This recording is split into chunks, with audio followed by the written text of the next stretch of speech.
Lo antunu ue Samoa. O maia se o tātou tāpua i antu i lea tua.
Ina uia tuia I whaitotoa, teu le ala o le nuu. Whaalau le lei, ina whaalau le lei ia le ala tele. Whaauta ua whaailoa e le alii, e o I le tulu inga o le lalolangi. Ai peitai, o le amaua e outou le mana, pe a fio ifo le anganga pa ia ilunga ia te outou. E fai foi au tau ma mori mau I ante au Yerusalema. Ma iutai au malava, ma Samaria, e o lava I le tulu inga o le lalolangi. O le ase I o tātou te talo, o le anganga pa ia. Tātou ifo ma te talo. Le atua mama nae lo mātou tupu sili ese. O le atua malosi, o le atua e ou le mana, e ou le viinga, e ou le mamalu. O pa ia whaale lalolangi o le tangata, e le nga whatauli maina le pa ia, ma le mamalu sili ese o la uafio.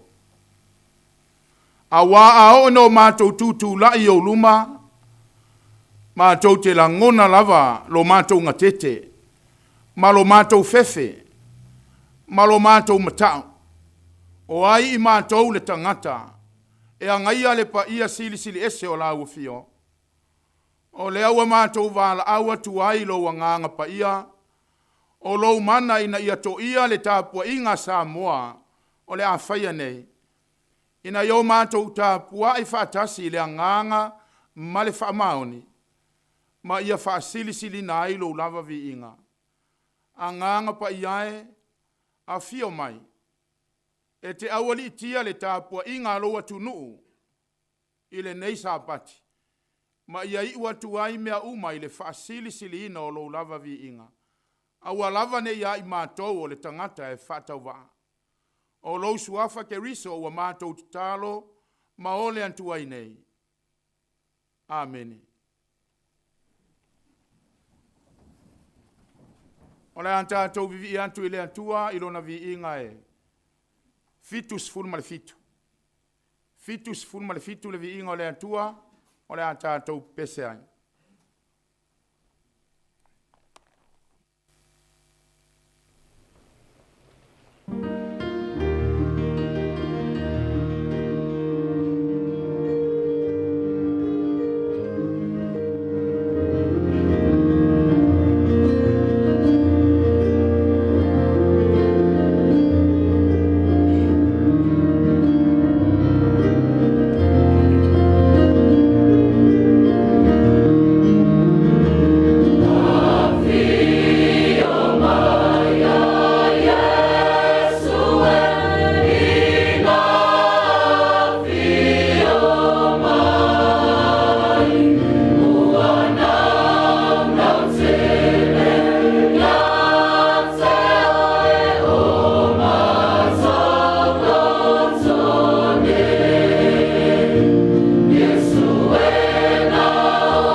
le whaitauina o le tusipaia.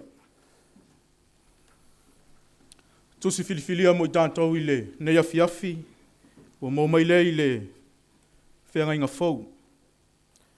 O ngā luenga le au apostolo, mta upu mua mua, tātou whaitau whelafo la whaai mai le whai upu mua mua, sei whaangata mai le whai upu es fulumalitasi.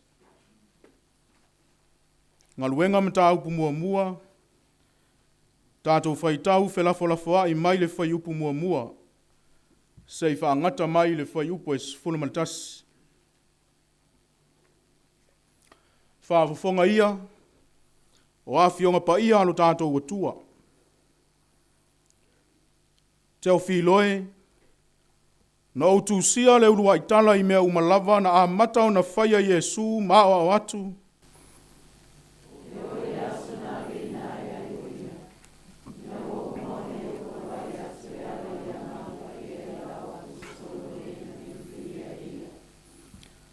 Ua mawaialo na ti ngā, una ia wha I loa atu ai lea, o ia e ia lava I ata I lātou, ua toi so I fua mai, ua wha maonia I wha I longa e tele, e wha ngā furu pō ua I loa ai o ia I lātou, mana whetalai atu I mea I le mālo le atua.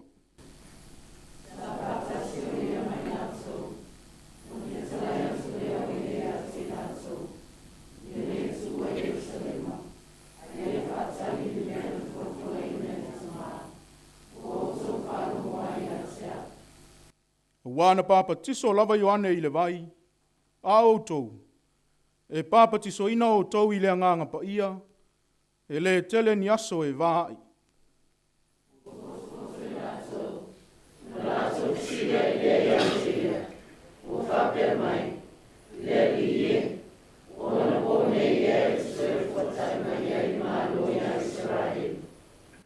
Ua whetala I atu o ia ia te I lātou.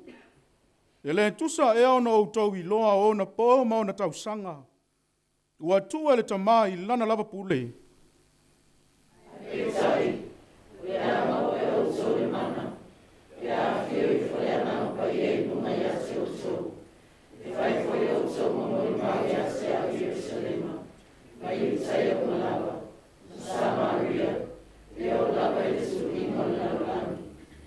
Ua whetalai atu ia mea.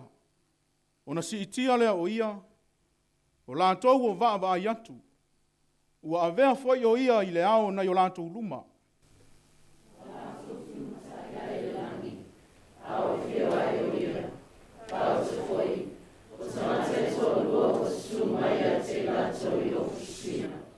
Whaitau pēr, o lawhai mai, o tauta ngata kanila I ai, se ale mea tauta tutu ai, ma vaava ai le langi.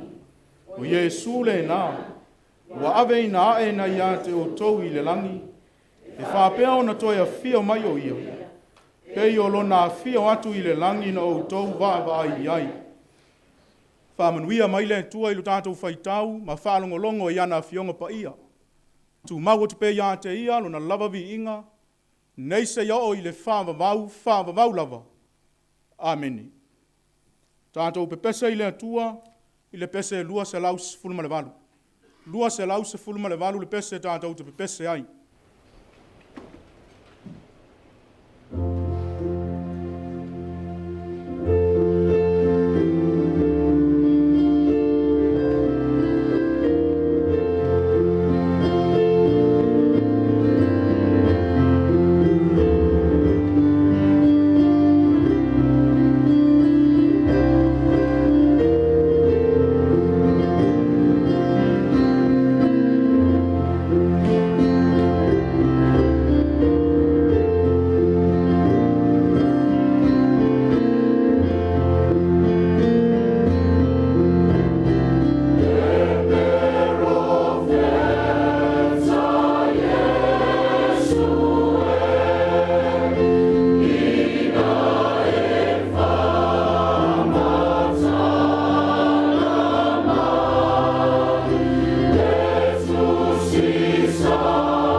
Tātou tālu sanga, tālo le whaafitai, whātou e senga, ma momoli atu nisi o tātou manao i le atua. Se o tātou wifo, ma te talo i le atua.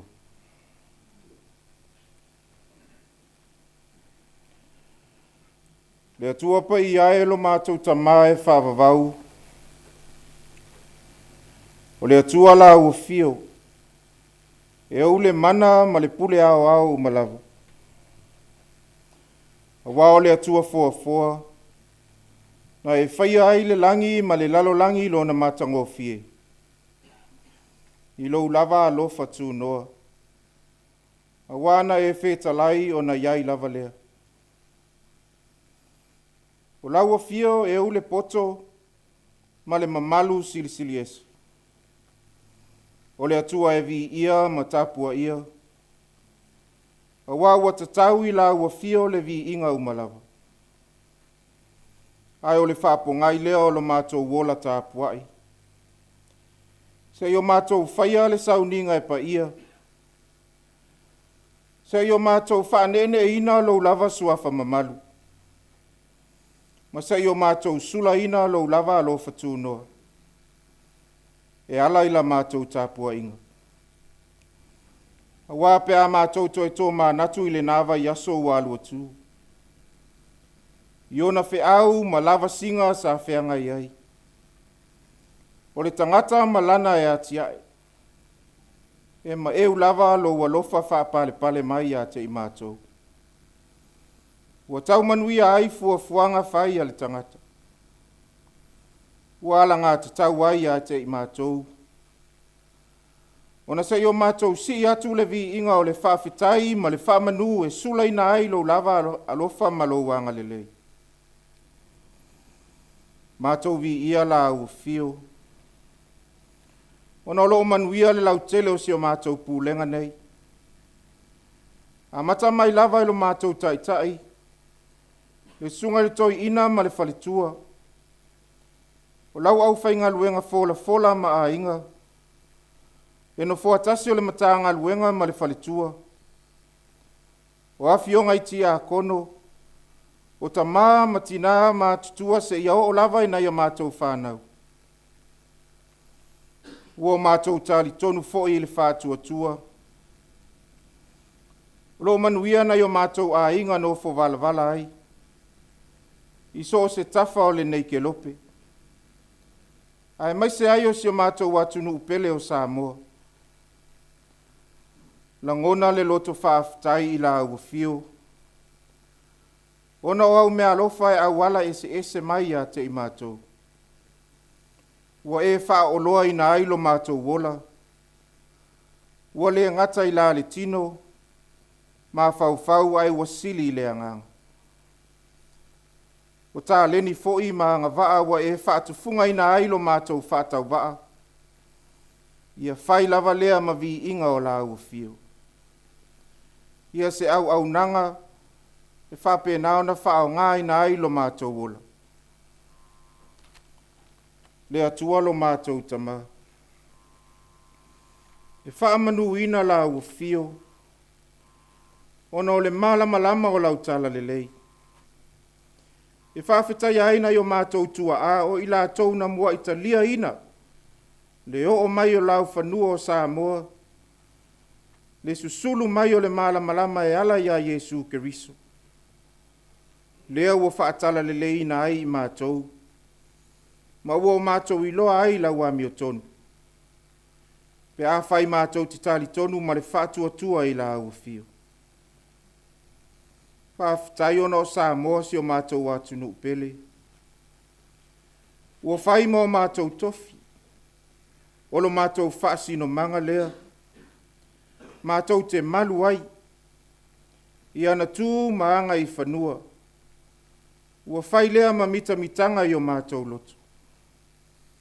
O na lau ele ma le ngātai whale. O lona si o manga o ngā luenga mamana ia o lau fuafuanga. Ua e whaata mau ainga ina ai. I oa whaale nā tura ua whao ngā ina e tausi ai lo mātou wola. O au lava fionga pa ia le ali ie. Ua fai mata i ala o lo mātou wola whātua tua.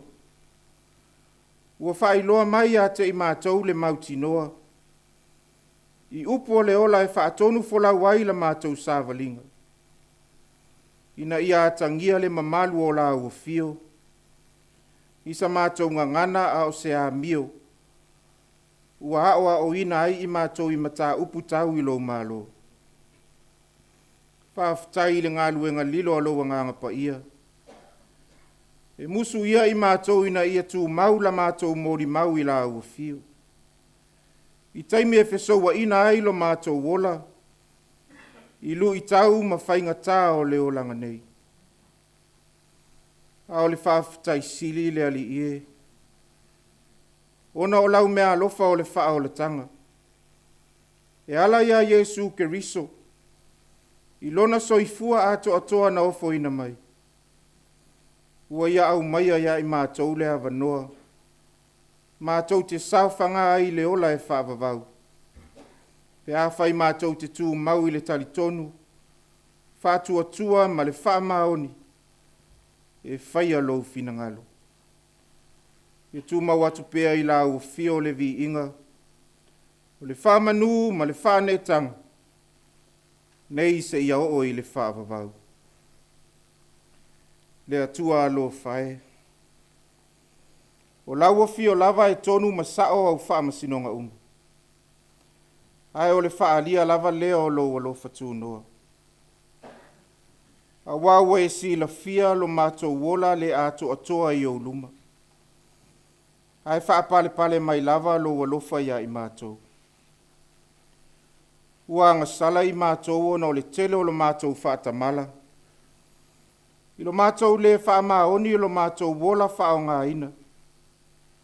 Ua e vala au ina ai i mātou. Whaamaangalo i mātou. I le tele o vai inga whaale tangata. Ua tō sina ngō fie ai o mātou loto i tuina naunga o le nei lalolangi. O mea ua whaase se ina ai lo mātou wola o fo ina atu. Mō la ua fio malo finangalo. Ua vai lo mātou wola te talo. Ai maiso lo mātou wola whaalangolango atu i la ua fio. Ina wo mātou manatu whaapito iso mātou mālosi ua mau. Ua avea le oa ma le tamao a inga.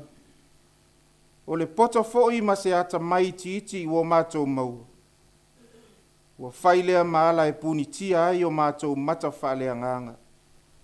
I le wha mua e te tau ma la ua fio. Wha maa ngalo ilo mātou manatu maa ilo mātou wala awina. Ina ua wha asili o mātou manao e wha atino ai ilo mātou iloa. Ai ua amala mātou wa ai la ua fio malo fina ngalo moni mo i mātou. Le ali ie le atua. Wha maa ngalo le i fonga lau wha nau wha atua tua. Pe a whai wale a tangia o fofonga alofa. I sa mātou au nanga ma sa mātou whātinonga. Ai avea ia le toto pa ia o Yesu Keriso. Na whaamalingi ina i lunga o le sātauru. E whaamama ina ai o mātou whaale tonu uma. Awa o mai pea lo wanganga ina i o mātou i lona salamo ma le whaamaoni. E furi tua ai le whaia o le angasala.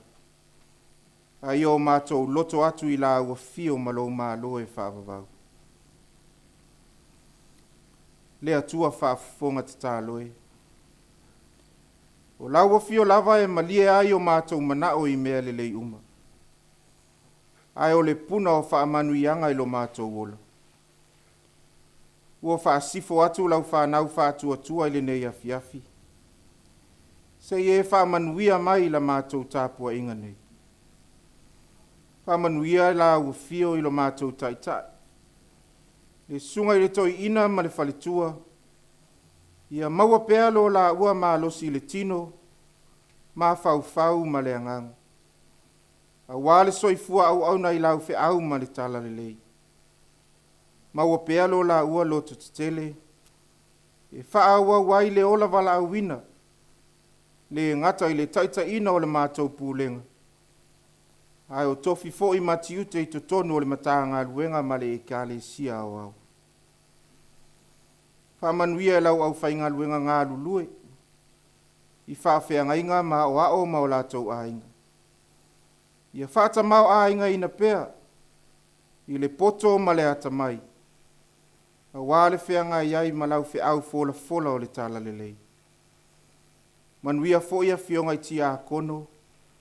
Ai maiseo a i ngā lotu uma. O i mātou ua ngā lulua i le loto e tasi ma le anganga e tasi.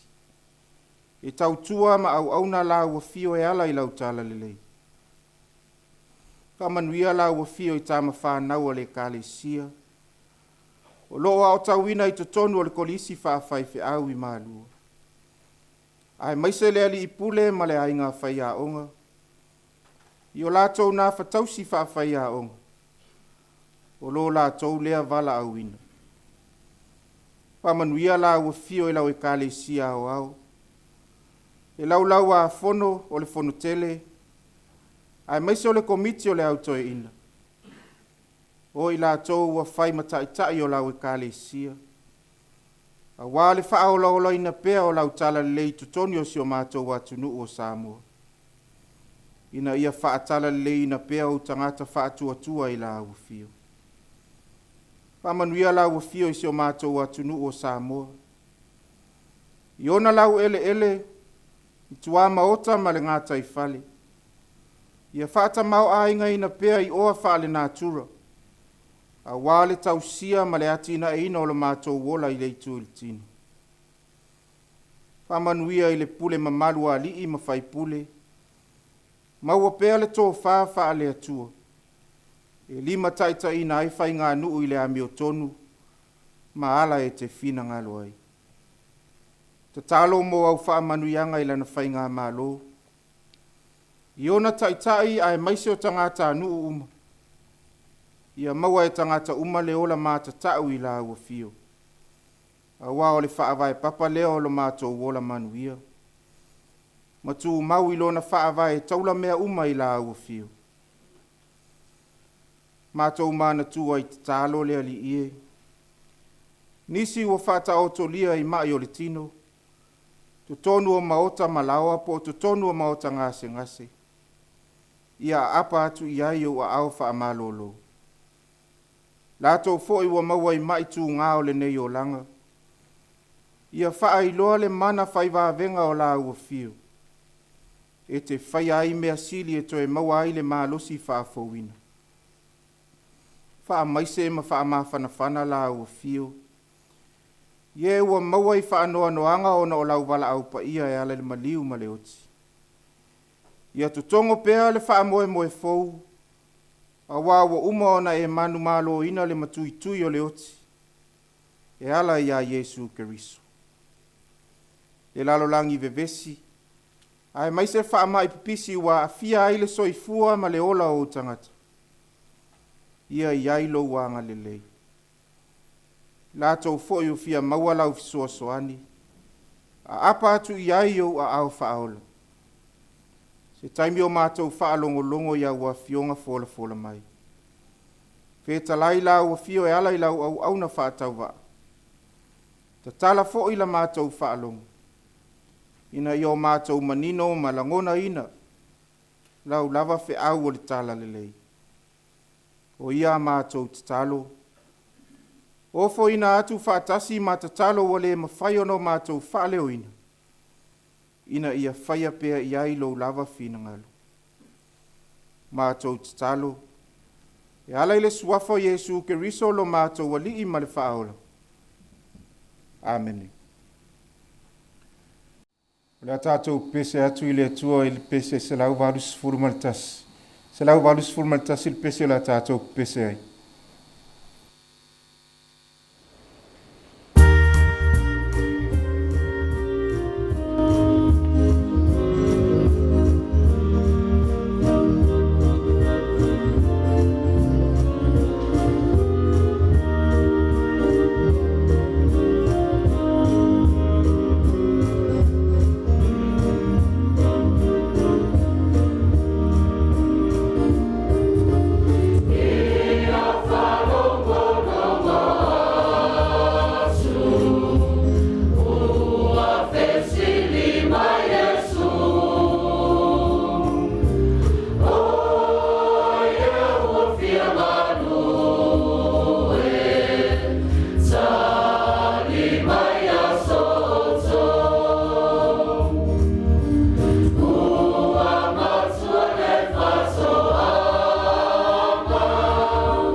ia manie ia te oe upo o lo ngutu, ma mawhauwhaunga o lo uloto, lea li ie, o lo upapa ma le na te tongi o la ina.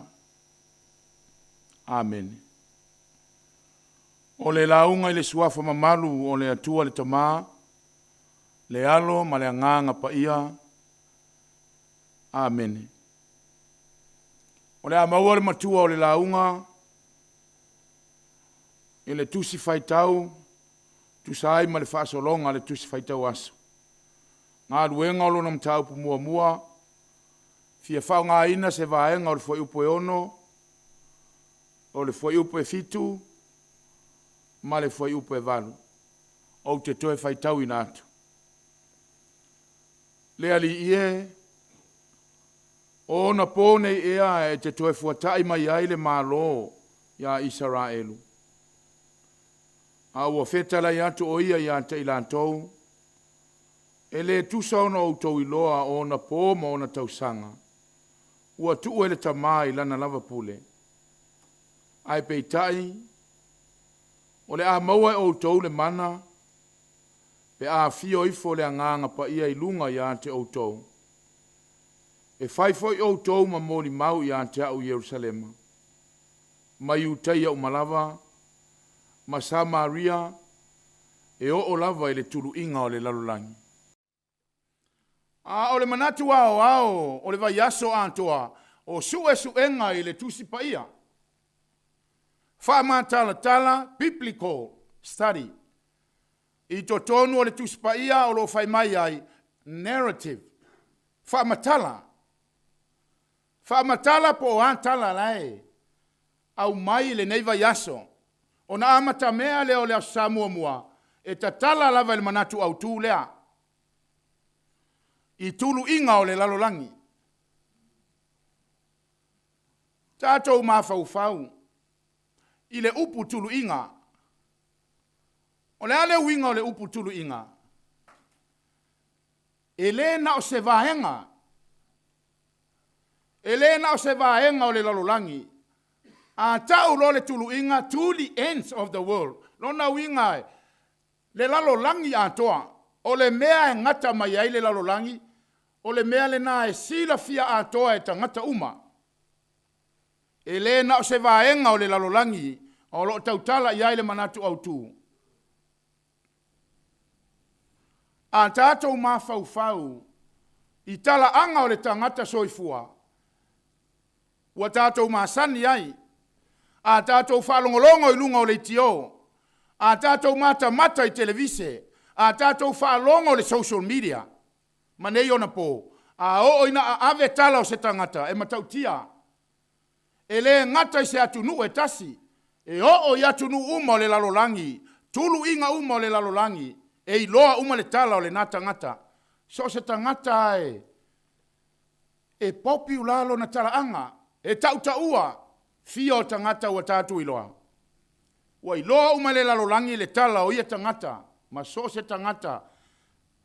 E tautaua i tutonu le lalolangi. A o le fesili. E mau ai se ola i nā tala. O le fesili tele le nā. E mau ai se ola i le nā tala. Le ai se ola. Ai se a. Tala anga o le lalolangi. Tala anga o le tangata e tau avelo na mamalu malona silisili ese. E mana o i loa uma i le lalolangi lo na tala anga. Ai le ola i se tangata. Tātou wawa ai tala anga o le telekolosi nei aso. Whaingo fie ia. Na o le aruatu o le imeli, sau le imeli. Mea na ola i Samoa i aso ia. E tasi le tusi. Tasi le fale meli e whaatali ai. Whaatali tali se tupe e tau tātu lunga o le leitio o aso nei. Suinga o le lalolangi i aso nei. Ua i loa uma e le tulu inga o le lalolangi le telekolosi. E ofo uma tangata. E le to e tau whaonga ina ni fax. Whaonga imeli. Le alu o le telefoni ma le text. Ma tau tia. A le fesili. E ma fai e le telekolosi o na fufolo uloto mafutia. E le ma fai. E tā ua i le ala o fesota inga. E ma naia. A le ma fai o na fufo. Lo loto. Pe ao ina whano noa. Pe ao ina mafatia e le mawhai e le tole kolosi. Ma meo le tulu inga wa soo ai le lalolangi. Whanei ona po ona fufo ina le mafatia o le tangata. E le Facebook. Ma tau tia le alu o le Facebook. Samoa, e le ngata o Samoa o le lalolangi atoa ma le tulu inga o le lalolangi ma tau tia.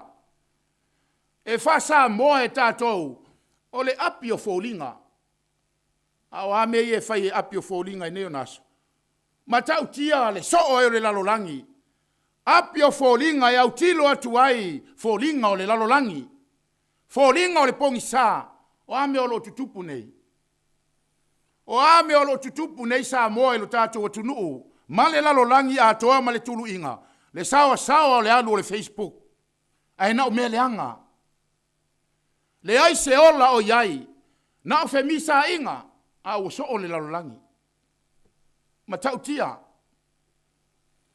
E leo le tala le nā le tau wha matala e manatu au tū. Tulu inga o le lalolangi. Ua so o ai. Le a le tala. O le tala o le ola. O le tala i le wha o le tanga. Na whaia e le atua. Ne tau tala i le tusi e luka. Le tusi tala a luka. Le fo mai na ia tusia. Le tusi a luka. Ma a mata na upu. Ma ta ua ai te ufilo. Le winga o le upu e leni. Loves. Alofa i le atua. E mawhai o na suia e lea ingoa. Le au kerisiano o e ua alolofa i le atua. Whai mai luka. Ta tala i lava le mta upu mua le tusi a luka. Le anganga lea. Wha matala tala. Wha mawina tala. Tala o le wha o le tanga. Le tau mawhai luka e wha matala le Yesu. Le Yesu na i le amatanga. E ui na amata le tusi a luka. I le liutino tangata male. Wha nau o le pepe fou. E langa le tala mai le amatanga. Na tala na longo wa i le tulu inga o le lalolangi. Na whaia le atua le langi ma mea uma. A o le i whaia le langi. Na iai le atua i le amatanga. Ua longo wa le tala o le atua. Le tala o le ola i le lalolangi atua. Ai le fia talitonu iai tangata. Whai le poto le tangata ma sue sa inisi. Na whape io na mafua na tupu le lalolangi. Wa ai le poto le tangata. Wa alu le tala le tulu inga. O aina whaia. Na iai le atua i le amatanga. Le atua le na le tau wha amatala e luka. I le amatanga i le liutino tangata. Le atua na amata mea i le amatanga. Na fua ina le lalolangi. Na maa neia mea uma. A o le loto o le tangata. Na wha le tonu ai. Mea le lei ma le lalolangi na whaia le atua. O aina toia afua ina le tai au. Na afua i le atua. Ile a. Na ele mtau po kene se tolu. Whanau le tama na te tui momo ina. Le ulo le ngata. Fe le alofa o le antua. Le tala lea. Le tala e ave le tulu inga e mauai le ola. Mamanu ia e le tangata. Ai mai leo luka. Le Yesu lea. Le Yesu le whailo atu. Teofilo. Lovers of God. Le atua lea. Le whailo atu. Na liutino tangata na whanau mai o le pepe na valo ia mai le amatanga. Le mesia na ola mai a tangata e leo mawhau. E leo mawhau. Ma whaatua le anga i le malama. E se le tūlae, te tai ei o lātou langona, tūlai mai lo lātou tupu. Pe o le tūlai mai o tāvita masaulo. O le tupu o le taua, ai le ai. E leo mawhau i ai. Sau lava la ia le whenga inga tuai. Ma toso mai lava le whenga inga fau. Le pongi sā le lena saua Israelu. Le ai o mai lava le au iutaia. O pongi sā lava aisa. Se la lātou whaitau. Ma natu i lātou, le tupu mo lātou.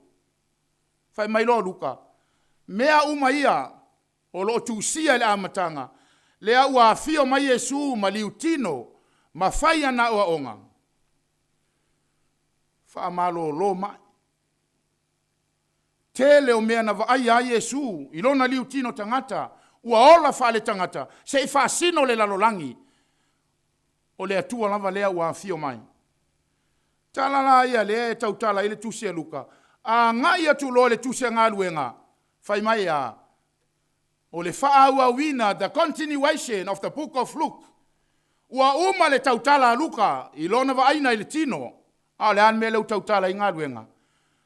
To e whaau au, le tala le tusi tala, le Yesu le ana tātou vai le amatanga, na taitai a Israelu i lunga o au whani utu, taitai o le minoia o le au, o le vaia lava le nao le atua e le vaia, a ina ua mori mau ia le au tusi tala o whaevangalia, ua liu tino le tangata, whai mai loa luka. Le Yesu le nā. Le Yesu le nā, ua fio ae, ua toe tu mai, au mailo nā nganga pa ia, tu tusa le fale a onga na o a ye Yesu lo na uso e le imaliu, ma toe tu ma le fai a onga le nganga o le atua. A wa o le winga le o le tusi o ngā luenga, o le tusi ngā luenga ma mana le nganga o le atua. Whawhiwhea na tātou iloa. Tātou te iloa i le teita inga le nganga.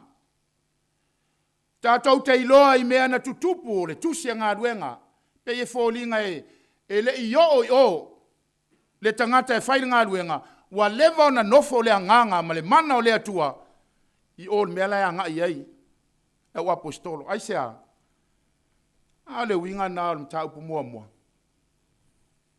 E whai mai, aua tau teo ese ma Yerusalema. Aua tau teo ese ma Yerusalema, ai o e whaatali le mana. Le mana lea e uina le wa aia le atua, ua to e fo ilo na tama, a wina mai lo na nganga pa ia, o le fesoa soani lea, o le mana lea mo outou. E alo lae, fai mai lo le fisili lea Israelu. Lea li ie, o na pone ea, e te toe fuata iai le malo le atua, ma natu Israelu, o le aso le neie, tau nuu ai, lo lato moe miti, le aso le nei, e fai mai a Yesu, o le pisi nisi le nā le antua, e leo se mea le nā e fai tauina e tātou, pau le mea tau atu i autou, o Yerusalema, mea mautinoa le nā, o Yerusalema ili lingi ifo lo nā nganga pa ia, o ia na te ao a o ina o tou, e peio mea uma na o a o ai o tou fea ngai, ma Yesu ila le tino, lea ua maliu, ua toe tu, ua afi o ae, na ona si oa i lunga fai mai ala ua ngelu. O le autou va i atu ia Yesu le na ua aduae. O Yesu le na toe tu mai le oti ma le tunga mau. E peio na fio ae, e fa pe na lo na toe fio mai. Ai o Yerusalema. Ai se i fa atali le anganga o le atua. Le anganga o le atua na te li ua tangata. E le ngata lai na tuse luka. Le whanau mai o Yesu lo na liu tino tangata. A o le au wha au le tusi a ngā ruenga. Ngā ruenga le nganga pa ia. Ua whanau i le kalesia. Le whanau mai o le kalesia. Le tala le lei. Na o Yerusalema ma Israelu. Na manatu i lantou. Na o i lantou lava. Ai le ai. E le o se atua. Na o Israelu. Le atua mo tangata uma. Le atua mo tangata uma. Le au whanau le kalesia. E le ngata ua alu le tala ia Yerusalema. Samaria. Utah. Ai whai mai a. Male tulu inga o le lalolangi. E le whailonga tangata le tala le leia le atua. O le tala le lei mo le lalolangi atoa. Samoa. E a tātou mawhau. I le tala o le whaolatanga. Le tala ua i loa ai le lalolangi. E leo se tala e oti ai le olo o le tangata. A o le tala e tatau o na matau ai le tangata. Ma muli ai le whasi nonga le anganga o le antua. E manui ai mea uma. Whai mai le upo le apostolo Paulo. O lo iai lana tusi Korinito. Korinito, o le tala lava le tasi. Le Yesu ke riso lo iai le ola. Le Yesu ke riso na liliwina lo uolanga. Mai le leanga i le lelei. Le ua mātou whai atu. E leo i mātou e afu ai lo tau lelei. A o lea nganga leo lea tua. Na lilingi mai.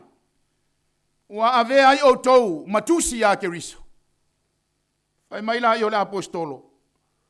O tau o la mātou tusi. Na tusia i lea. E lei tusia i se vai tusi. Ai na tusi a ano. Lea nganga o lea tua. E le tusia i ni papa tusi maa. Tusia lea ano. O lea nganga o lea tua. Aisea. A maui lea nganga o le tangata. E tali tonu. I le whaola tanga o sulu ia ai. Le lalolangi ma le tulu inga o le lalolangi antoa. Samoa. O oe o le tusi a keriso. Whawhewheo na tātou iloa. Le pongi sana i ailo tātou atunu. A ina ua suluia i le tala le leia Yesu keriso. O inana sisi ele tanga vai o Samoa. Ma whapeane. O le antua o lo whawai. O le ale winga. Ua uma o na tusi. Le anganga o le atua Samoa. Whaavai le atua Samoa. Ai talo whae. I mea o lo tutupu ma wawa ai le lalolangi. A tātou o ma tau ave le tusi le nā. Po whea lava le atunu o le lalolangi ma le tulu inga e alu ai le Samoa. E alu ama ave lona Samoa aisea. Po whea e nofo ai le Samoa le tulu inga o le lalolangi. E sisi lona whamalama aisea. Whaavai le atua Samoa. O le ale mea mua e whai tangata Samoa pe au i fafu. O le ale whisiri mua. O whea e te lotu ai. Whisiri mua na. Pe e te alu i New Zealand, Amerika, so se tulu inga o le lalolangi, o le mea mua le savali le Samoa e sue. O le a. O le ala i le lotu. Le anga o le ala na whaavai ai. Na tusi ai e tua a mamatua o lango mau mai tia sa o le alu i le farisa ai aso nei Samoa wa ngai mai fafo wa le iloa le ana i le farisa wa wai atu mea o le lalolangi ma le tamao a inga o le lalolangi a wa le tusia i loto tangata Samoa le whaavai le atua Samoa i so se mea e a ngai ai tulu inga o le lalolangi le anga o le tala o le wha o le tanga o le tala o le ola le tala le ana ola ilo tātou atunu i Samoa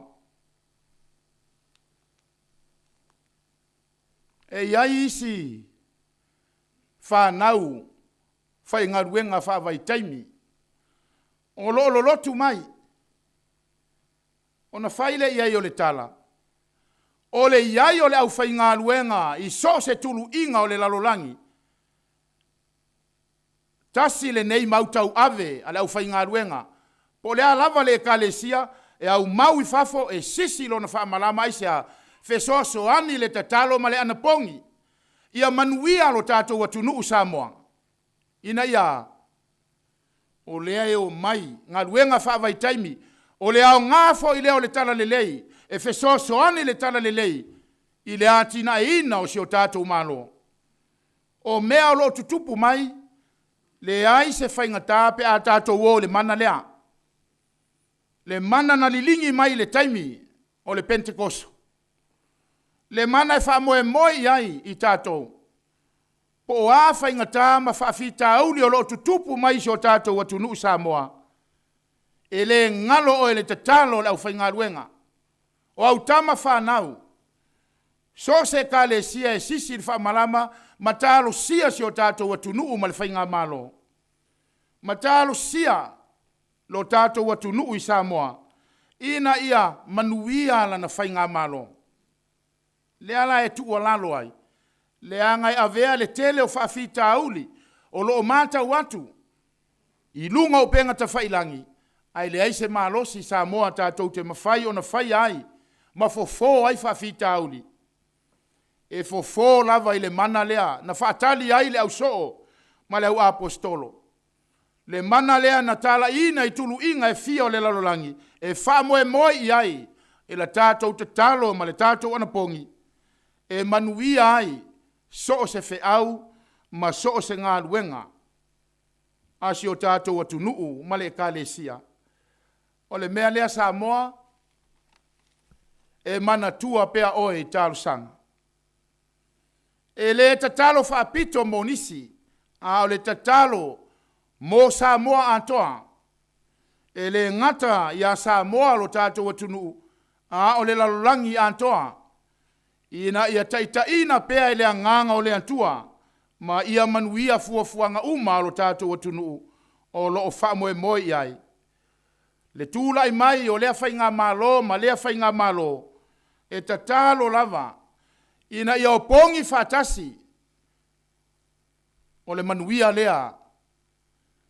O le malo Samoa. Samoae. Aua ne avesea ia te oe lautanga vai. O fea lava tātou te whemalanga iai. Ma tātou no nofo mātia e ai. O tātou ainga. E le ngalo oe le te talo. E le ngalo oe le anapongi. Ua fai. Ma mata upu tau ave. A e o au mau ya tunu ese. Le tatalo ma anapongi mo tātou. Ma lo tātou atunu. Aua tātou te wha vai vai. I le mana na tu ina mai e ke riso. O le tala lea I le tulu inga o le lalolangi. Tātou te o ma tau ave. E fiu le ti apolo ma satani e whaato I lalo le atunu. E manu malo pea le anganga o le atua. Le anga o le mana lea o le atua. Samoa, ia manuia tele lo tātou atunu. Manuia fo I le malolo tūlai mai. Manuia fo I le kālesia. E o pongi whaatasi ina ia manuia o na tangata. A ia sili. O na iai le anganga o le antua. Whaatu mawina ai le whealo whani o le antunu. O Yesu lava ia. O ia lea nā lai o na alu le tala. I le tulu inga o le lalolangi. Le tala o le ola na ia whaia. E le ia fio mai. Se isi lava mafuanga. Na fio mai e maliu ina ia lavea I le tangata angasana. Ina ia maua. Ma ia toe maua le avanoa I le tangata. E muli ma tali tonu. Ia Yesu Keriso.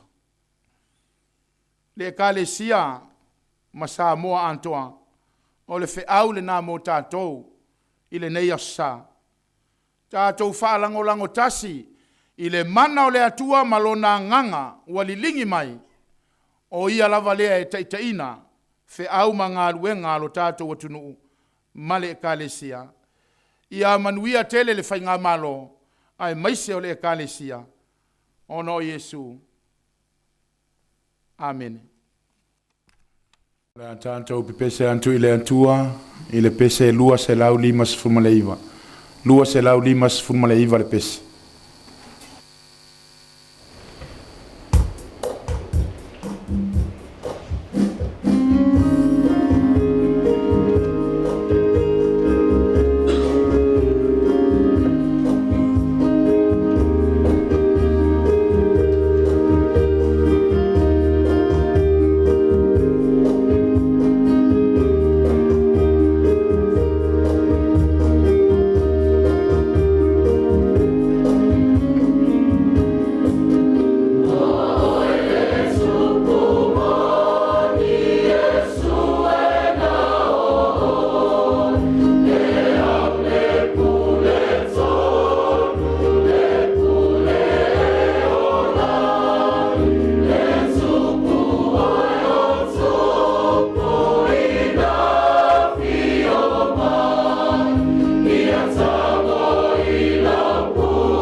A o le manuia ma le file mua la ua fio le antua le tama.